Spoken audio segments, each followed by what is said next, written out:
I have seen so many questions in mothers forums, holistic forums. Where can I get lotion or where can I find clean products and things like that?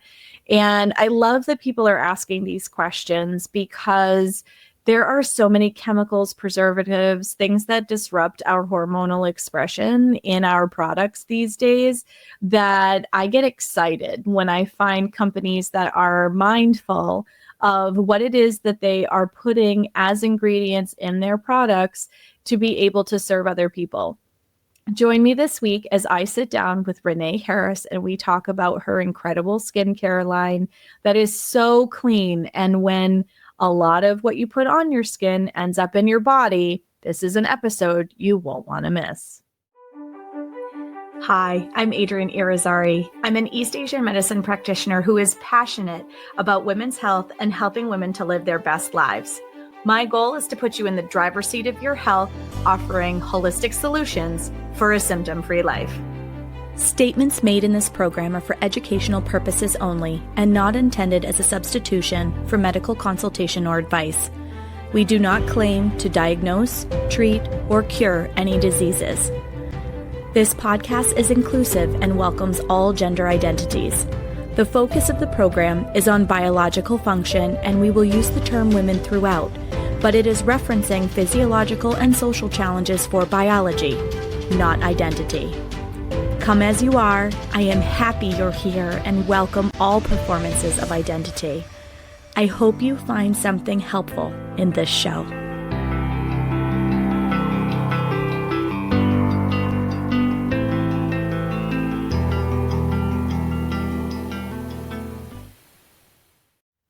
Welcome back to another episode of the Reproductive Rebel podcast. I am joined today by Renee Harris. Welcome to the show, Renee. Hi, thank you. It's good to be here. So I have had the privilege of using some of Renee's brilliant products, and they've been amazing for me and for my family and for my little guy. And I had a beautiful soul connect me with Renee.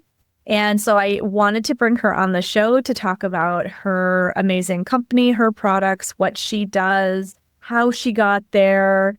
So tell our audience, Renee, who you are and what you do.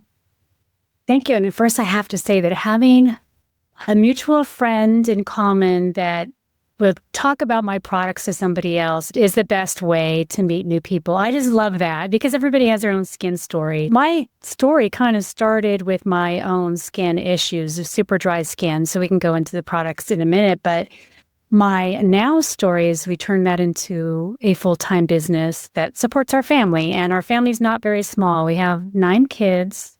The oldest is 27 and the youngest is 9. My daughter corrected me a couple of hours ago because I mentioned to somebody that she was 8, and that is a big no-no to a 9-year-old. So I said, I'll get it right this time, I promise. And so we have 6 kids out of the house. I have a grandson now, and I still have 3 at home. So the youngest are the 9-year-old, 14-year-old, and 16-year-old. So I've had every kind of birth. I think I qualify for the Reproductive Rebel because I've had a lot. And I've had all types of births. So that's our story in a nutshell. I love that. So all types of births, meaning home birth, in the hospital. Yes. Yep. I started when I was pregnant with my first. Everything was what to expect when you're expecting. Like that book was the Bible for birthing, and I didn't know anything else. And my mom was a nurse and my mother-in-law was a nurse. So we kind of just did things traditionally, as far as conventionally, I guess, not very traditional. But so that was just the hospital, the epidural, the Pitocin, the whole 9 yards, healthy baby, which was a good ending to that at least. And then baby number 2 was kind of the same thing, but by then I was a little bit more interested in natural breastfeeding and being more natural as far as the baby raising goes. And then I met someone who had a home birth, and a friend of mine who just got me all excited about that. I didn't think my husband would be on board, but he actually was. So we decided to go interview a home birth midwife. We were all excited about that, except that about 6 months in, she said, you need to go get a sonogram because I keep picking up 2 heart tones. I didn't believe her. I was still skeptical about the whole home birth thing. I'm like, you know what? She's a home birth midwife. I mean, really? And so I kind of wasn't really, I was still skeptical. And I just put it off until she said, I need to know. You just need to go in and get that done. So we did find out we were having twins. And this was in a state where in Colorado at the time, she probably could have, but it wasn't legal and all that stuff. So I ended up having to go in for the baby, for the birth. And that ended up being a C-section. But I think that was my trigger moment of, wow, there's got to be a better way. I felt like it was a quick, not necessary C-section, but I didn't have enough information and I just wanted to be more knowledgeable. So that was, by then we had 4. And then baby number 5 was the first home birth with that midwife. And then we moved to California and I went on to have 6, 7, and 8 home births. And then my youngest one ended up having to be a C-section due to placenta previa. A little bit of the wanting to home birth was due to knowing that in certain cities like where I live, I would not be able to do a VBAC. And it would all of the subsequent pregnancies would have been a C-section. So I was just really glad to have knowledge.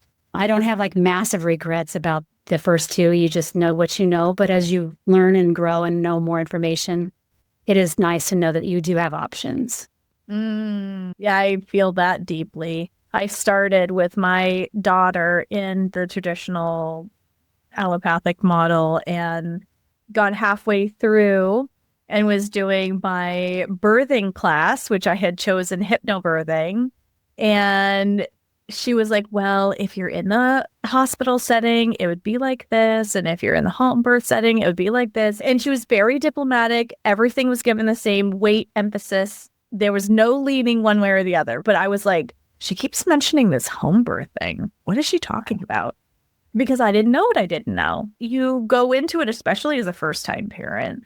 And I find that there are a lot of first-time parents that also get on the other side of it and go, man, I wish I had known. Fill in the blank. There's so many things that like until you're in it and until you've walked through it, you either don't know to ask or we're just kind of fed like the boilerplate template of this is what you do. And then you do this and then you do this and then you do this. The standard protocols of care are like that in the hospital setting as well. And so I pulled her aside after class and I was like, you keep saying home birth. What do you mean by that? That's when she like got a little casual because she's it's exactly as it sounds. You're not in a hospital. I'm like, but what happens? And she's like, you birth a baby. Kind of like, duh, man. And I'm like, it didn't compute. Okay. So this is almost 14 years ago. And there wasn't a lot of talk about it, the awareness around it. Like, I really feel like in the last few years, home birth has come a lot more into the limelight. But, you know, even 10 years ago, it wasn't something that was really talked about as much.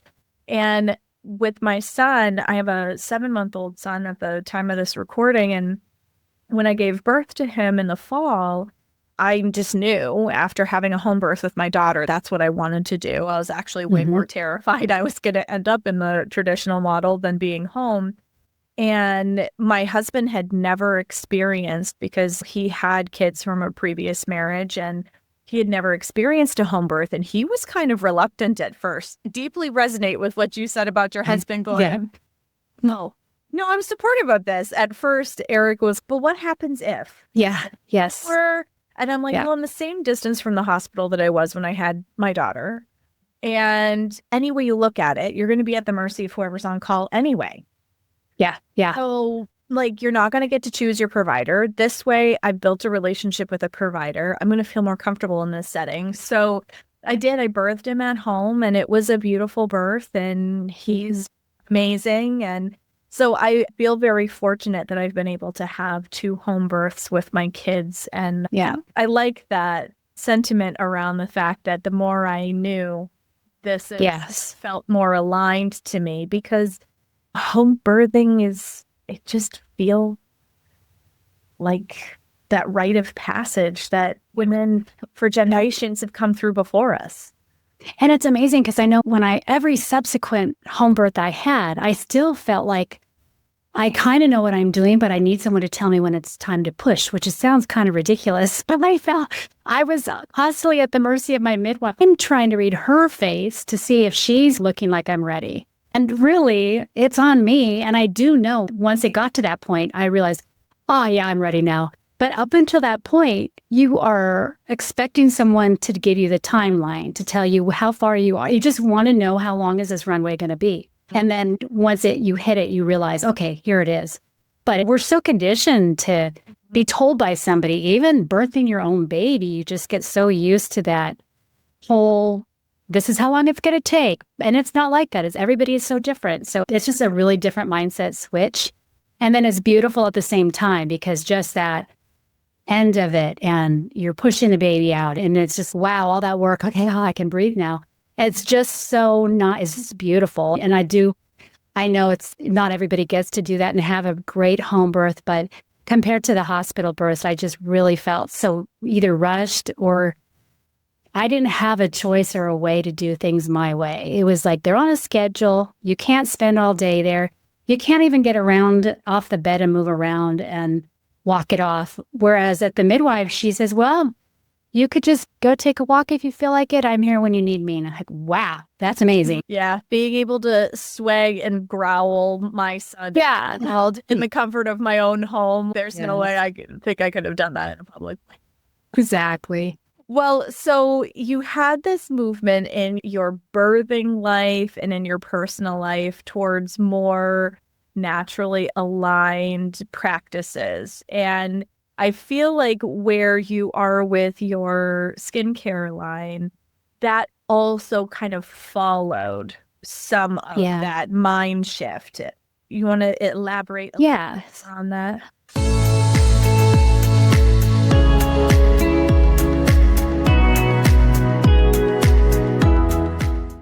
And now a word from our Reproductive Rebel sponsor, Embody Space. Your cycle holds wisdom, and the Embody Space cycle tracking app helps you unlock it.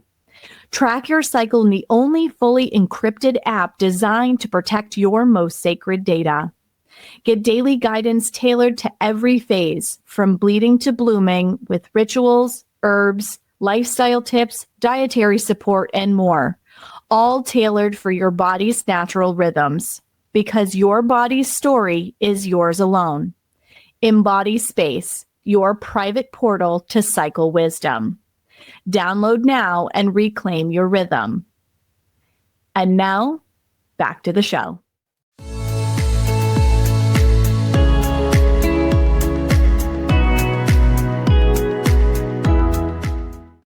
It's really interesting, because it wasn't like I had a huge backstory of some massive skin condition like severe eczema, and then went down the road of steroids, and then it wasn't like that. It was more, I just had, and even though I was doing natural homemaking type things, I was making our own meals, I was making yogurt, I was making kombucha. I was kind of like figuring things out back then, sometimes just to save money for the family. I wasn't working outside the home, so a lot of it had to do with that.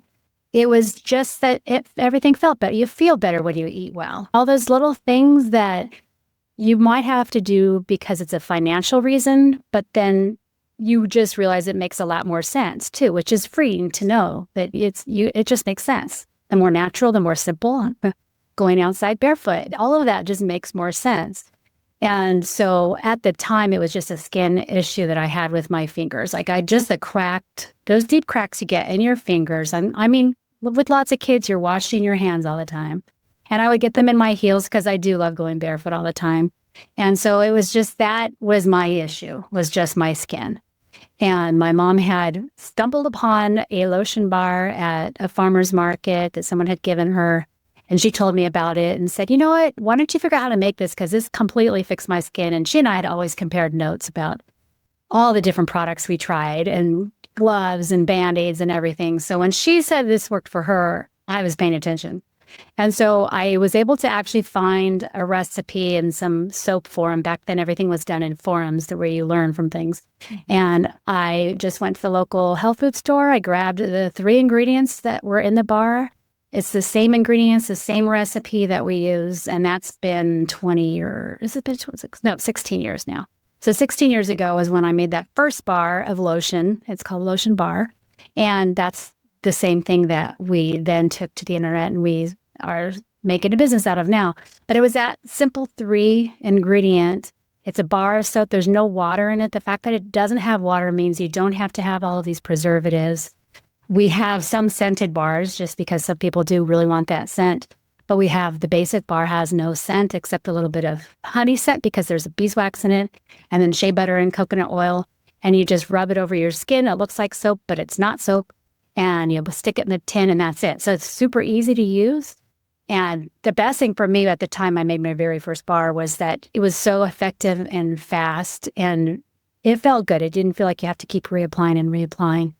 So after making the first bar, a few months later, there was like a little sign in town saying that they were going to open up a farmer's market. And I thought, oh, that'd be kind of fun. So I decided, let's just go see if we can just sell this, so put up a stand and sell it. And I knew it was going to be small, so it was a small risk to do.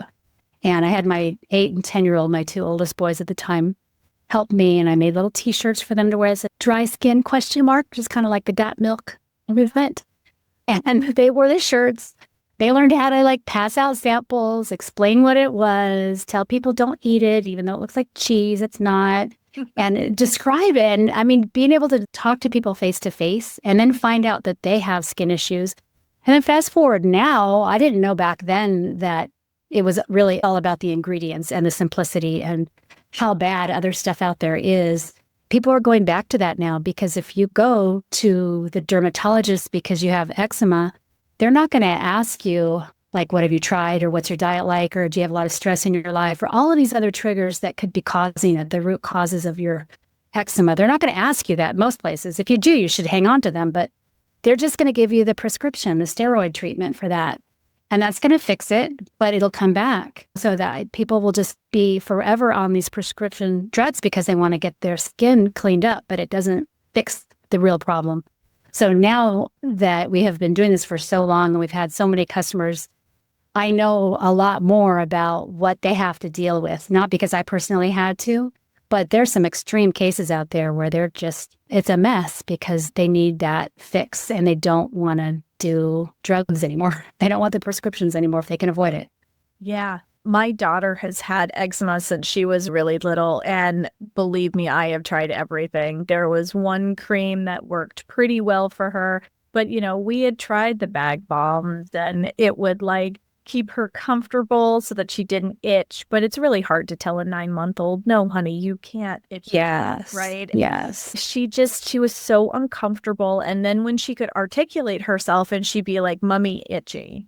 Then I knew when, a little more quickly, she needed to have things applied to her, but it was always just at a surface level. Acupuncture helped. We did identify things in her diet that were triggers, but her skin has always been an issue. And now as a teenager, if that poor girl gets stressed, she just breaks out. So we're still working on the root of why it happens, but your rash cream has been such a godsend for her because it is comfortable, it absorbs in, it takes the itch down for her. She uses it all the time. She had a little stressful bout there a few weeks ago before this recording and her neck was all broken out and it's so embarrassing when people can see it, Mom. But just a few applications of the rash cream and it took it right down. So good. It's so nice to find businesses that are invested in good quality ingredients and simple ingredients. So something that I tell my clients all the time is the fact that our skin brings the properties we put on it into the body. So depending on the numbers that you're looking at, anywhere from 64 to 68% of what you put on your skin goes into your body and your body is using it, metabolizing it. It's in your system. So when we're putting things on our body that have chemicals and preservatives, and if you look at a lot of lotions, the first ingredient is water. Yeah. So you're buying this huge bottle with all the plastic for the bottle and all of what you think is lotion, but a huge percentage of that is just water. And which is why you have to keep applying it too. It might feel good at first. The first application feels good. And then an hour later, it just feels like it's back to normal again. It feels that itchiness and the dryness. Absolutely. And when I have clients that are dealing with eczema, psoriasis, just their skin is just really dry and itchy. I'm seeing that a lot more as some of my clients are moving into their perimenopausal years. As your yin begins to dry, your skin is one of those things that the creams that you used to use, they might not work and you need to use something a little thicker now. And so as the skin changes during these shifts in our lives, being able to keep an ingredient list clean and simple becomes really important, because a lot of these fragrances and preservatives are endocrine disruptors. They disrupt our hormones and our hormone expression in our body. And because we're absorbing it and our skin is a large amount of surface area, if you think about your entire body and you're putting lotion from one end of you to the other, if over half of that is getting inside of your system, that's a big load of chemicals that can affect the way that your hormones are expressing themselves. Yeah. And even when you mentioned the rash cream, what we did with that was I was just looking at the Desitin that I was putting on my youngest at the time. And I thought, oh, wait, it has 17, I think it said, % zinc oxide. And that was the active ingredient. I thought, well, I knew about zinc oxide. It's in sunscreen. It's a mineral. It's good. It's edible. And so I thought, well, if that's what gets rid of a rash, why wouldn't I try that in a product? And so we would just melt the ingredients and blend that in. And then we decided in that particular product, we didn't need the shea butter. We just had coconut oil, a little bit of beeswax, and the zinc oxide blended in. And it's just perfect for rash. And it's exactly the same ingredient when you see back movies from the 50s and then lifeguards have their white noses. It's the sunscreen made up primarily of zinc oxide, which makes it so white. Ours is not so white that it leaves a whiteness on your face. I mean, you could easily rub it back in, but even that, I tell customers, you didn't hear this from me, but you can use this as a sunscreen, but just know it's very light. And there are a lot more regulations on sunscreen, and we decided we did not want to have to go down that road.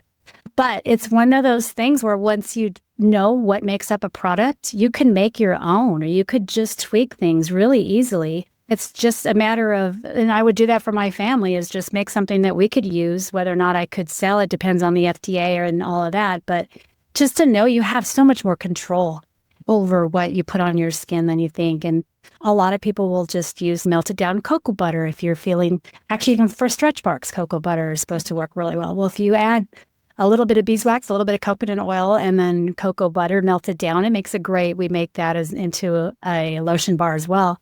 But that cocoa butter works great for stretch marks or for if you've been in the skin too long. So you just research and that's kind of what got me really interested in looking up all these different ingredients, or like a bug block that doesn't have DEET. Things like that you don't have to have the spray. You don't have to have the bad ingredients. You can just do a little bit of research, figure it out. And then it just gets more complicated when you try to sell it because of the regulations. But it's just nice to know that they're out there. And when you see, somebody that's making something that you can actually use and you don't have to worry about the ingredients, just one more thing off, someone's plate, which is nice. Oh my goodness, yes. I see so many forums, Facebook, moms groups, that type of thing, where they're like, what are you using for bug spray for your kids? Or what are you using for cream? Because the one that I was using, somebody told me that XYZ ingredient wasn't good and it was actually in the one that I had. Or I get questions like that all the time. And your products are a link that I drop in there quite often because they're simple, they're good quality. The products they're so good. Like my hands, so postpartum, I am 41 postpartum, so I'm like perimenopause and postpartum. So let's talk about dry skin, shall we? I had my last one at 45, so I know exactly where you're.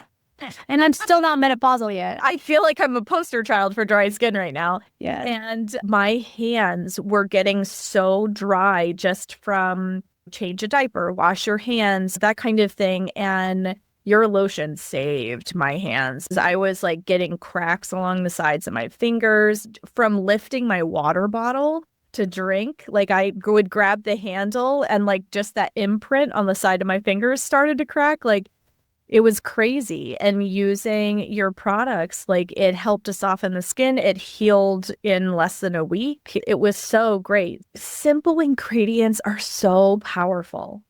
Our ancestors knew so much about how nature could support our bodies. And I love that there's been this big movement getting back to those kinds of combinations.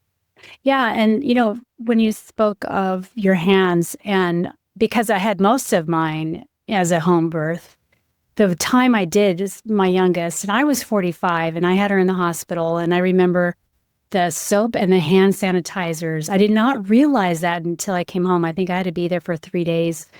And while I was there, my hands they felt like sandpaper, but even worse, like your hands would snag on your sweater just because it was so incredibly dry. It was like all the natural oils were stripped out of your hands. So really those hand sanitizers, and we knew that, 2020 was a good sales year for us because everybody was using the hand sanitizers. Yeah. And their skin was so dry. And so they needed the lotion for that. But that, and then a lot of times people don't realize that what's in their soap too, because if you don't have, we sell soap, but you can find it at any health food store, farmer's market, but just get the kind of soap that's made with a lye in, and it's been saponified. And then it has all of the ingredients in it that are so good and nourishing for your skin. It has all the oils and butters that are really good for your skin. Because otherwise it's going to be full of detergents. And if you ever just wash your hands with Dawn because you're washing dishes anyway, and it's going to strip your hands of all of that natural oils, and then you get the dry problem again. Yeah, definitely. It's the practices that you have to change too, in addition to switching products. But a lot of times it's just even as simple as the kind of laundry soap, your soap in the detergents and stuff like that have the same oil stripping, unfortunately, detergents and ingredients. Absolutely. It's funny you mentioned the Dawn dish soap. I've been known to do that as a quick solution, and I'm sure many of us have done that. And it's true. Your hands feel so painfully dry afterwards. Yeah. Yeah. You had talked about skin conditions and figuring out triggers, and that a lot of people have gone to you for eczema. So what kinds of products do you have in your line specific to eczema? Because that's one that I hear quite a lot, both for kids and adults. Yeah. And eczema is one of those things where I want to tell people, like, our products won't necessarily or may not actually fix the eczema itself, because usually there is an internal trigger, and we have resources on our website. There's a gal in the UK called the Eczema Expert. If you Google Eczema Expert, she is amazing. I've done webinars with her where I just come on and have her talk, because she's explaining how the stuff inside is coming out of your skin, and that's why you're stuck with this eczema, rosacea, psoriasis. So that if it's extreme, or if it's just something that just keeps coming back and won't go away, and you want to really dig into the triggers, she's one that I would recommend. In the meantime, though, if it's a child or you have somebody with really sensitive skin, and I think that's the one that you said you liked a lot, it's called B-Silk Junior. And the B-Silk bar is our standard lotion bar that has the 3 ingredients, the shea butter, coconut oil, and beeswax. But it's heavier on the beeswax to make it more solid. And that if you have eczema and you're able to just easily use the bar and apply it, that could take care of the eczema. But if you have eczema and you're not sure if the bar is too solid for you, I would recommend the B-Silk Junior, which is softer. And the only big difference is that it has a lot more shea butter in it, and some beeswax and some coconut oil. But the shea butter, I tell you, if I had to be on a deserted island and I could only take one thing with me, it would be shea butter. If you get sunburnt, shea butter is so nourishing for that. It's for so many different skin issues. I mean, you could just buy a little tub of shea butter if you don't even want our product. Just go buy shea butter and lather up. If you have especially when people have like newborn babies, that's probably the most difficult to see. Like a baby like you had could not communicate, and yet you see the redness, so you feel the pain. And I would just lather on the shea butter on that baby and see what happens. The difference why we wouldn't just have only shea butter is because it has the coconut oil, which makes it easily absorb. The 76-degree coconut oil absorbs into the skin very quickly and easily. And then the beeswax keeps it a little bit more solid and lasts longer in the skin. Shea butter alone just feels sticky. But if you add the other two ingredients, it absorbs in, and then it doesn't just feel like you're sticking to everything all day long. If you use just plain coconut oil, it tends to just feel too greasy. I've had some people say, well, I just use coconut oil on my skin. If that works for you, that's great. But other people will say that's just too greasy feeling by itself. And so the combination is a nice combination. So I would say between B-Silk Junior and then what we call Simply Soothing, which is our rash cream. That's the one we talked about, the zinc oxide. It has mostly coconut oil and then some beeswax. And those are the only three ingredients in the Simply Soothing. And that takes care. So if the eczema has a lot of redness, then I would go with the Simply Soothing rash cream first, and then you could follow up with the B-Silk Junior over that. And that should pretty much take care of it, and especially in between flare-ups. And I've been told we have people who come because they have rosacea, and that almost sounds like what your daughter has with her neck, if it's the redness and if it's stress triggered. That tends to be more like a rosacea. And we have Simply Shea. I use it on my face as a facial emollient underneath makeup. And it just feels really nourishing. Sometimes if you feel like your face is just super dry, that's what I would use it for. Combination skin, it's still fine. And then also an avocado facial bar, which is actually a soap. It's a goat milk soap made with tons of avocado in it, puree, of all things. That's the one that I have a soap maker who makes the avocado soap for us. I didn't stick with soap making way back in the day. Soap making is a lot more complicated. And so that's the one area that I outsource, and we have different soap makers make our soap for us. But the avocado facial bar is one of our best sellers for having a soap that it doesn't strip the oils and so on. It's really good. Feels good on the skin. Oh, I love that. I love that. I used the rash cream for my son who had diaper rash the other day. We cloth diaper, and it is something that can be used in cloth diapering. So anyone who may cloth diaper, I would highly recommend this rash cream to be used for that, because the ingredients are really simple. They don't make it so that the diapers aren't absorbent anymore, because that can be an issue with some kinds of diaper rash creams. When you said the Desitin, it triggered my memory that, yes, I actually used it for diaper rash the other day, and it worked beautifully. Something that probably would have taken him several days was almost completely, I noticed it yesterday. I used it all day yesterday, and it was almost completely gone today. Oh, good. So as you can see, this is why I'm so excited about Renee's products, because they are natural, they are wholesome, they are multi-purpose, and they're really back to the roots of like how our bodies respond, what our body actually needs, without all of the things that can stand in the way of fertility and create cycle-related problems and other kinds of dysregulated dis-ease in hormonal expression. So if people wanted to find you, find your products and those resources that you mentioned on your website, how can they find you? Yes, is just hardlotion.com. We tried to make it easy way back when we knew nothing about starting a business, but I thought, if I was a person having to remember a name of a website, what would we call it? Hard Lotion. That's what we named it, and it's hardlotion.com, and everything is there. I love that. Can they find you on social media as well? Yeah, same thing. On Instagram and Facebook, it's Hard Lotion. And I'm easily reachable through social media, DMs, or Renee@hardlotion.com. I read all my emails and get back to people. Yeah, especially if you have questions, and I don't always know all the medical answers for specific medical questions, but we have had so many different questions asked that we are tapped into different resources that help people out. So at least we can try to lead you in the right direction. Beautiful. Thank you so much for coming on and sharing your story and your beautiful products with our audience. In the show notes, there is a link to be able to check out all of Renee's Hard Lotion line of products. And are there any final thoughts that you would like to leave with our listeners? Yeah, I didn't ask you about this before, but I'd be happy to set up a coupon code. Is that something I can give you guys for like a 20% off? Yeah, that would be wonderful. Okay. I'll make it easy. RR, because it's Reproductive Rebel. I'm writing that down, so by the time this airs, it'll be all set up. So RR will give you 20% off.